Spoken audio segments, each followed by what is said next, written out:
Eu fiquei com essa última fala sua, Cifu, fiquei imaginando, e eu sei que não é o correto a gente ficar especulando, né, o que mais poderíamos, vamos dizer assim, contemplar na visão do SICUM, né, como você mesmo está falando. Eu acho que, eu escutei de você agora, né, que você acha que a gente está no caminho certo, né, e me veio uma questão desse vínculo, desses elos, né, para as próximas gerações, do que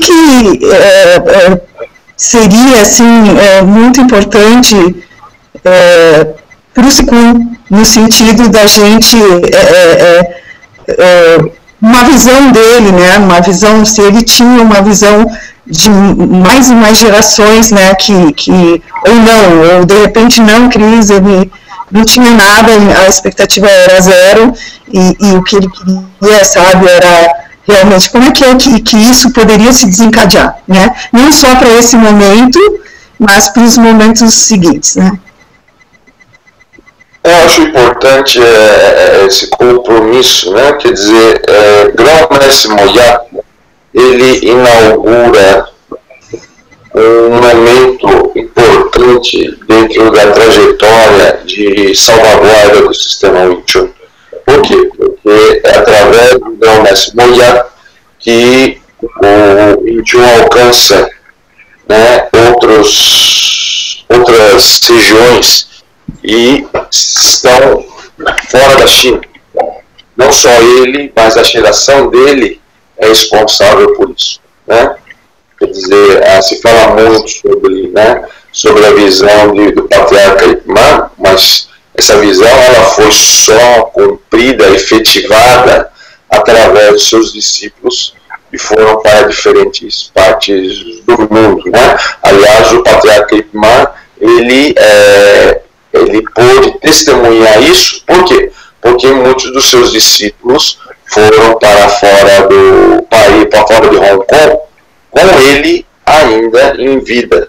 Então, isso é uma coisa a ser registrada, né? No caso de Grão-Mestre Moyat, ele foi depois que o patriarca Ip Man faleceu, né?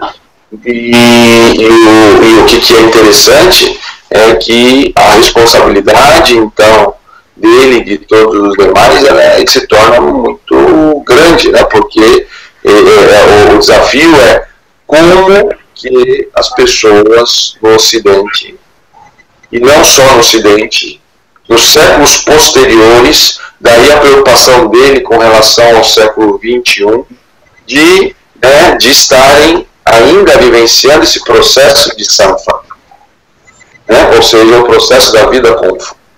Isso é uma coisa muito desafiadora, né? Por quê? Porque é um processo que, por isso que ele fala muito, né, do progressivo, né, quer dizer, do provimento progressivo. Por que é importante esse provimento progressivo? Por quê? Porque a linguagem do Sanfata é uma linguagem do silêncio, é uma linguagem que vem do coração, não é uma linguagem da intelecção, não é essa linguagem que nós estamos usando aqui. Então, o que acontece? É importante que isso seja progressivo. Por quê? Porque seria bom que eu tenho que falar tanta coisa do SICUM, porque se realmente fosse o processo de Sanfá, todos nós estaríamos reunidos em silêncio e as pessoas iriam aprender a partir de um processo silencioso. E não envolveria a palavra, envolveria gestos, envolveria uma outra situação de comunicação, né? Que talvez a palavra mais certa não seria nem comunicação, mas uma comunhão, né? Eu tomo cuidado com essa palavra, porque essa palavra hoje está muito associada à religião, então tem que tomar cuidado para falar também, né? Mas a comunhão é isso, né? É uma comunicação religiosa, né? Religiosa, silenciosa, né? É uma comunicação onde a gente, né, através do nosso coração, sente o que o outro sente e assim vai sucessivamente, né? Mas antes disso, é importante, como dizia já Confúcio, retificar o coração. E essa retificação do coração realmente vem através do intelecto, do esforço, da palavra e uma série de coisas. Por isso que o provimento progressivo ele é fundamental, né? E para poder ter esse entendimento. Eu próprio confesso para vocês que o meu entendimento do Samfat, ele está somente começando. Sabe, eu vejo, né, inclusive, o entendimento que eu estou falando, principalmente no sentido de comunicar isso para as pessoas. Como fazer isso, né? Como passar de uma maneira mais, né, madura para todos vocês, né? Então, esse é um grande desafio. Sabe, uma pessoa no século XXI falar de Samfat é muito desafiador. Por isso que eu estava conversando até com o Fernando Dandoro, que nem semana passada, essa semana ainda estamos no sábado, né? Estivemos na USP, na defesa de mestrado, né, do Márcio Trauce. Então, quando, né, a academia começa a ter atenção a temas como Kung Fu, como tradição, né, é muito interessante, porque esse é o primeiro passo. Mas ainda estamos longe ainda, né? Porque o instrumental intelectual, o instrumental que a academia dispõe, não é suficiente para alcançar tal entendimento, né? Então, mas de qualquer maneira, o que a gente viu vontade, que a gente viu na quarta-feira? Uma boa vontade muito grande para que isso, né, acontecesse. Então, eu vejo tudo isso com muito bons olhos. Eu fico admirado com a visão, né, do Sicom com relação a isso, porque realmente isso trouxe, né, uma possibilidade e um preparo, né, para que a gente pudesse, né, compreender melhor tudo isso. Eu vejo, por exemplo, que vocês, né, a 11ª geração, né, e a 12ª do Chad, por exemplo, não só tem muito mais condições de entender do que a nossa, como muito mais boa vontade para entender. A gente tinha muita má vontade para entender essas coisas. Então eu fico vendo hoje, né, quanto de paciência que teve que ter o Sicom para, né, para poder lidar com essa nossa má vontade, porque nós somos, né, de uma geração, que é a geração da década de 70, muito influenciada por questões bruxilianas, né? E o que eu falo questões bruxilianas, ou seja, né, influência do pensamento do Bruce Lee, não no sentido até que ele falou, no sentido do que nós entendemos, né? Entendeu? Que aquela geração entendeu, né? Então isso tudo faz com que tudo fique muito difícil e dificultoso, né, para mestres como o Sicom, o seu Sicom, Cristina, nesse período, né, no período de transmitir isso. Então ele só pode contar com o futuro, ele só pode contar que a gente vai amadurecendo ao longo do tempo, independentemente dele estar vivo ou não, né? Então é muito, eu vejo isso com muita, né, de uma maneira muito, assim, né, como é que eu posso dizer, né, com muito encantamento, sabe, essa palavra, né, porque eu fico pensando, poxa, como é que ele tem essa paciência, né? Isso é, para mim, um grande exemplo para que eu possa ter, né, paciência com vocês também, né, e assim sucessivamente.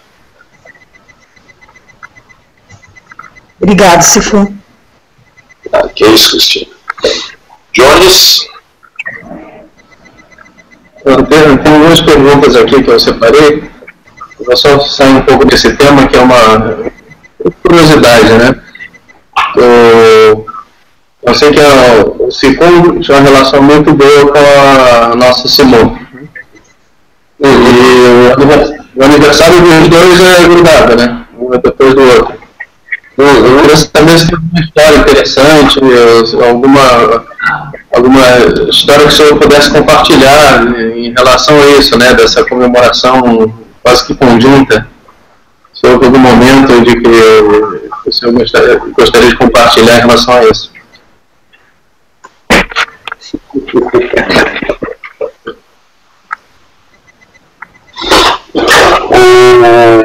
Realmente isso é interessante, porque eu tinha que... o Sicom, ele tinha uma situação também muito parecida, né?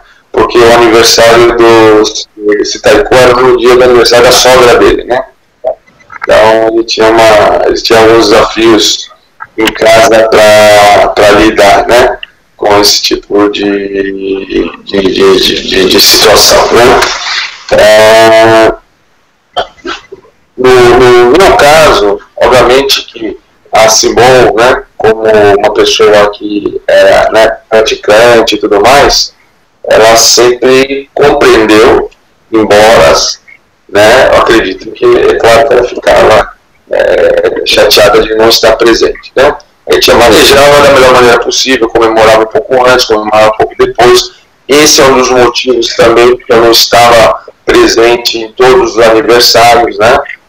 E o Sicom, pelo fato de gostar muito da Simone, ele, sabe, ele levava na boa, ele aliviava muito, sabe, ele não botava mais pilha na coisa, né? Ele não chegava lá e falava, pô, mas você não vem? Não sei o que, né? Ele falava, não, vou saber se eu não sabia, sabe aquela coisa? Ele até dava uma aliviada nisso, porque ele sabia também que, né, porque ele já tinha passado por essa experiência, como eu já havia dito, né? Em função em função né, dele, como é que nós podemos dizer, ele entender a situação, né, porque ele passou por isso. Então, enfim, isso tudo faz com que a gente possa, né, ter uma visão diferenciada, né? E claro que depois, à medida que a situação foi melhorando, né, para mim, né, inclusive financeiramente, então a Simone pôde estar indo, nós comemoramos vários aniversários, né, lá em Nova York mesmo, né, e aí as coisas foram se transformando ao longo dos anos, né, mas várias situações ocorreram, né, nesse sentido de a gente ter que equilibrar, né, e sempre tudo isso foi visto com muita boa vontade e muita compreensão pelo Sicom, né, e também por todos, né, e por todos as pessoas, né, tá? Então isso tudo é muito interessante por causa disso, né, porque Sicom entendia bem o que se passava, tá? Obrigado.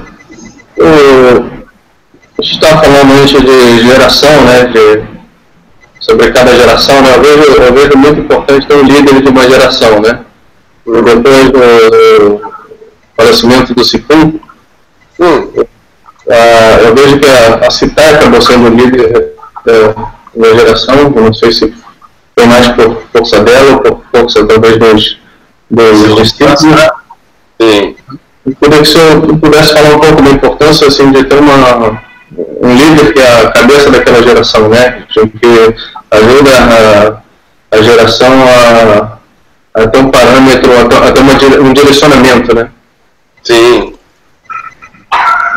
Eu acho que as coisas elas vão acontecendo naturalmente, né? E a demanda da vida leva, né?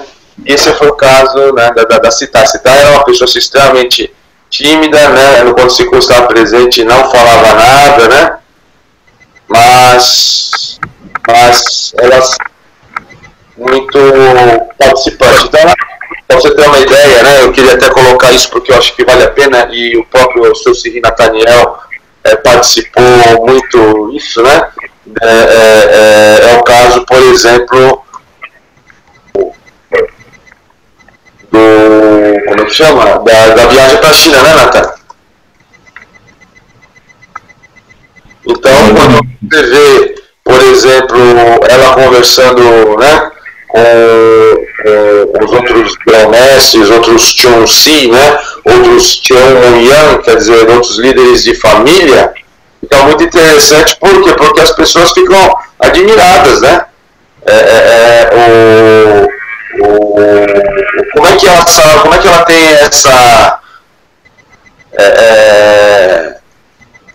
essa conduta, né, apropriada, né? Não é verdade? Interessante, né, Nathan? Isso foi muito interessante, porque a gente pôde ver ela como um papel realmente de liderança, né, de todos nós ali na China. Então, agora, sabe por que ela tinha essa facilidade? Ou não? Ela não ficou intimidada com aqueles mestres, ou não? Sabe por quê? Porque Citai com o imã frequentava a casa dela. Quer dizer, se ela sabia como conviver com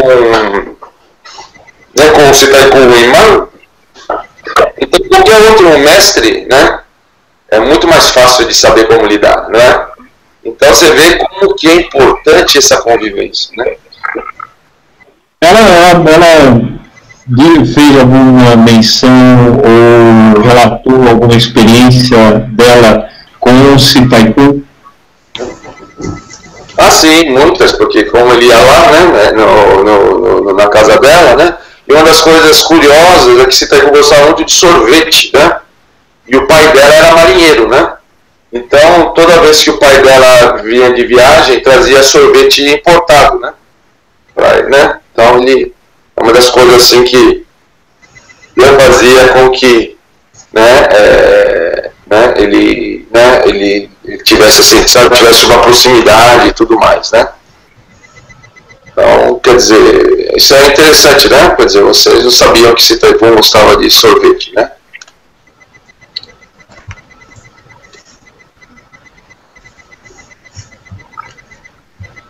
Gostei de saber disso, Sifu, porque eu queria perguntar exatamente quais eram os pratos preferidos do Sikun. Ah, sim, isso aí já é outra coisa, né? Porque isso aí eu tô falando do Sitaikun, mas você já está entrando no Sikun de novo, né? É. Acho mais apropriado. O Sikun, ele tinha uma questão, como ele tinha a questão da diabetes, ele evitava doce, né? Mas, de modo geral, e Natan lembra bem disso, ele comia qualquer coisa, né, Natan? Ele gostava de comer qualquer coisa. Ele falava que a gente tinha que comer tudo, de tudo. Exatamente. E falando em comida, se for, é sabido que dentro da tradição chinesa, na celebração do aniversário, tem sempre alguns pratos que fazem parte da celebração, né? O senhor poderia falar um pouquinho a respeito de cada um desses pratos que a gente sempre vê nos jantares de celebração? Isso é uma coisa que, né, claro, cada um tem o costume, né, porque o banquete, ele tem, os pratos, eles têm um significado para o banquete, né? Então, você que já participou de vários banquetes, né, Natan, inclusive aqui no Brasil, nos Estados Unidos, em Hong Kong, né? Então você vê que os pratos, eles vão variando e cada prato ele tem um significado, né? Eu não saberia dizer para você porque esses significados variam muito, sabe, Natan? Né? Mas cada um ele tem um significado no sentido de trazer fortúnio, trazer, né, boa sorte, sorte material, sorte espiritual, né? Sabe, trazer, né, união com as pessoas, harmonia, enfim, todos aqueles desejos positivos que as pessoas buscam, né? Existe uma pergunta aqui uma pessoa do Recife, o Dildo, né, que ele fez uma pergunta que ele leu recentemente uma matéria escrita pelo Sifu Benimen sobre Grão-Mestre Moyá, inclusive estou com a matéria em mãos, em que ele diz que cada discípulo de Grão-Mestre Moyá captou dele um aspecto do sistema, né?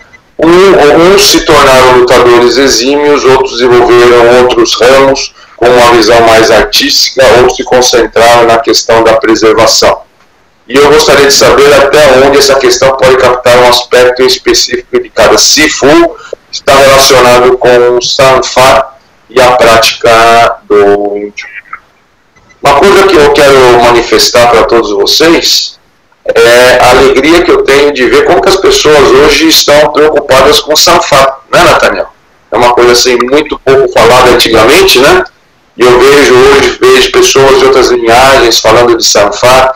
Eu vi também nos Estados Unidos sirins meus, né, que antes não falavam de Sanfa, hoje estão muito atentos a essa questão, né? Como, por exemplo, no painel que eu participei lá nos Estados Unidos, em Filadélfia, por ocasião do aniversário de Sipapi.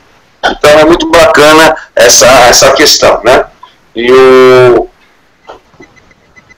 que eu gostaria de dizer, eu lembro até desse artigo, foi um artigo que saiu na revista, se não me engano, isso é Kung Fu. É uma coisa que, né, não é questão que alguém capta um aspecto da vida de um mestre, né? A pessoa, ela vai se identificar com aquilo que, né, que o mestre pode oferecer. Obviamente que você tem, né, a oportunidade de conhecer uma pessoa tão rica como o Grão-Mestre Moyá, né, que é uma pessoa que, né, não se limitou, né, a manifestar o Kung Fu dentro de um aspecto mais restrito da arte. Isso é uma coisa muito rica, né, muito maravilhosa, eu acho. Né, um privilégio de nós, discípulos, né, temos essa possibilidade de ver, né, de conviver com um mestre multifacetado, né. Eu próprio, por exemplo, tive a oportunidade de ir em reuniões de artistas, né, e lamentavelmente confesso para vocês que eu não entendi muito, porque além da complexidade do assunto, era muitas vezes falado em chinês, né, não entendia muito, mas só o fato de ter a oportunidade de estar convivendo, né, ou ter a oportunidade de participar de uma reunião com pessoas que não eram do Kung Fu, já me deu uma outra perspectiva, uma outra dimensão, né? Ou até das reuniões da Associação Moi, né, na qual ele era presidente, eu também tive essa oportunidade de participar dessas reuniões. Então eu via como ele manejava a situação, eu via como que ele punha as questões, né? Então tudo isso foi uma riqueza muito grande. E da mesma forma como eu tive essas experiências, outros discípulos também tiveram outras experiências, né? E eu talvez não tivesse. Então isso tudo é uma questão que vai ser né, vivenciada por cada um de nós. Mas isso não quer dizer que nós captamos um aspecto da vida de Grão-Mestre Moyat, né, ou da sua característica. Quer dizer que nós captamos aquilo que nos sensibilizou, né? E obviamente quanto mais rico é o Sifu, né, mais interessante se torna, né? Então, por isso que, né, eu vejo assim com muito bons olhos, né, quando, por exemplo, Nathaniel, né, ficou interessado em peixes, em carro, ou em bolsa, sabe, tudo isso, né, quando eu falo bolsa, é bolsa de valores, não é bolsa de mulher, não é bolsa de artefato, né, de vestuário, tá? Então, tudo isso traz uma riqueza muito grande, né? Porque isso faz com que o Todai, que no caso o Chad, por exemplo, que está aqui conosco, ele possa estar, né, apreciando e desfrutando de diferentes aspectos e abrindo a cabeça para não ficar só naquela questão limitada da luta, né? Que é uma coisa que eu vejo que é uma questão que tem que se tomar muito cuidado. Por outro lado, eu vejo que existem algumas outras questões que são delicadas e que se tem que se tomar cuidado. Por exemplo, uma dessas questões questões, por exemplo, de alguma prática, né, até mesmo religiosa, né, que muitas vezes possa afetar o entendimento do aluno no sentido de achar que para poder praticar ele tem que pertencer a uma determinada religião, etc. Né? Que não é o caso nem do Chad, que é, né, muçulmano, e nem do Jones, que é judeu. Por quê? Porque no caso aqui essas religiões elas não são oriundas da China, então fica claro que não tem relação. Né? Mas na China, por exemplo, existem vários outros costumes religiosos, ou até mesmo questão de práticas, né, como por exemplo a medicina chinesa, ou outras coisas assim, né, ou dança do leão e tudo mais, que muitas vezes as pessoas acham que aquilo não pertence ao conhecimento do mestre, mas pertence ao estilo. Então isso tem que ser feito uma distinção para que a coisa não fique, né, muito limitada nesse sentido. Tá? Então, por isso que eu queria fazer essa observação e, né, quero agradecer o Dildo. O Dildo, ele é aluno do Sifu Marcos, né, que é conhecido do Sifu Nathaniel, tá? Que é discípulo do Sifu Nihonki, né, que foi o meu primeiro Sifu, inclusive, da linhagem do Sifu Drunken. Ok? Então, isso tudo eu quero agradecer a participação dele. Afinal de contas, né, ele e muitas outras pessoas sempre tem um carinho muito grande, né, para com, né, a nossa linhagem, para com, né, o nosso trabalho, e claro que a gente está sempre disponível, né, para atendê-los, né, e para poder compartilhar, né, conhecimentos, compartilhar experiências, né, com, né, nossos irmãos Kung Fu de outras linhagens.